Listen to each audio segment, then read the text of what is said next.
Hey guys, my name is Jostello, and I wanted to share with you some of my theories about what Five Nights at Freddy's 4 will entail. So far, we already have two teaser pictures. One of an animatronic that fans have named Nightmare Freddy, and another named Nightmare Bonnie. Who are these new animatronics? Are they even new? Have we seen them before? The answer is no, we haven't.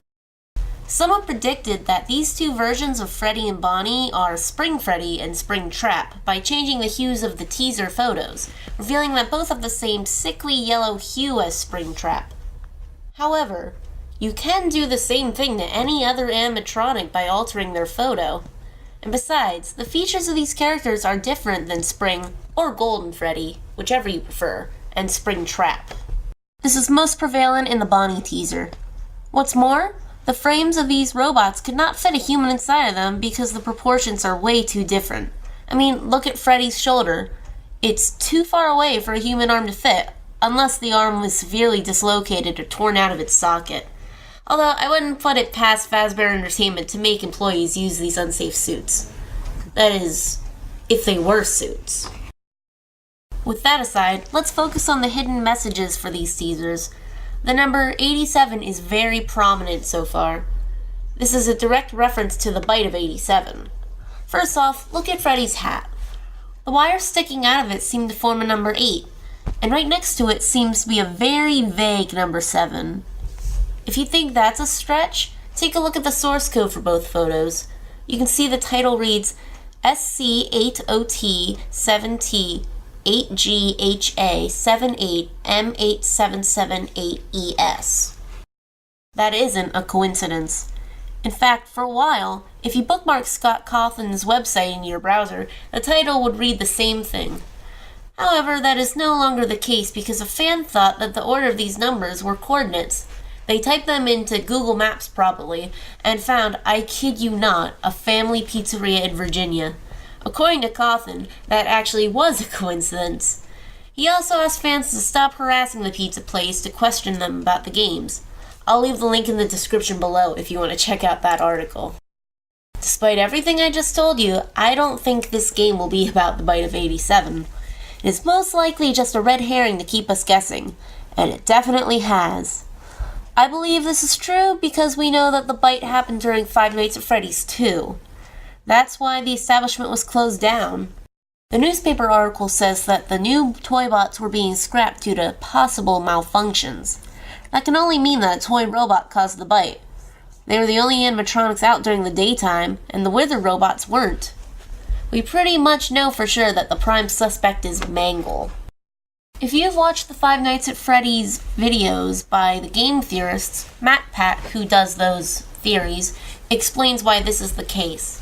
He mentions that Mangle has a wide, unhinged jaw, the sharpest teeth out of all of the toys, and her jump scare goes for the frontal lobe, unlike the other animatronics. Also, she happens to be the only toy bot that is meant to be touched, considering she's a build and take apart activity center. I know, I'm going off topic, but I swear I will get to Fnaf 4's plot. You just need to know all of this first. Going back to MatPat's theory, we know that there is a first pizza restaurant before the one in Fnaf 2, and after the original Fredbear's Family Diner. If you listen to Phone Guy's recordings in the second game, they are pre-recorded from this first pizzeria. Hello and welcome to your new summer job at the new and improved Freddy Fazbear's Pizza. Summer job? But the check we received says November 12th, 1987. That's winter. During the later nights, Phone Guy mentions that the restaurant is being closed due to someone using a yellow suit. The place is closed down, at least for a while. Someone used one of the suits. We had a spare in the back, a yellow one. Someone used it. That's why the new toys had built-in facial recognition that was connected to a criminal database. They couldn't let more children be killed. Now, how does this tie in with the fourth and hopefully final game? We will actually get to be present for the murders. We will be at this first pizzeria and possibly witness the horrors for real. Not in an 8-bit game, not through phone calls from the past, but actually see in front of us. Maybe. That could explain the recurring number 87 in the teasers.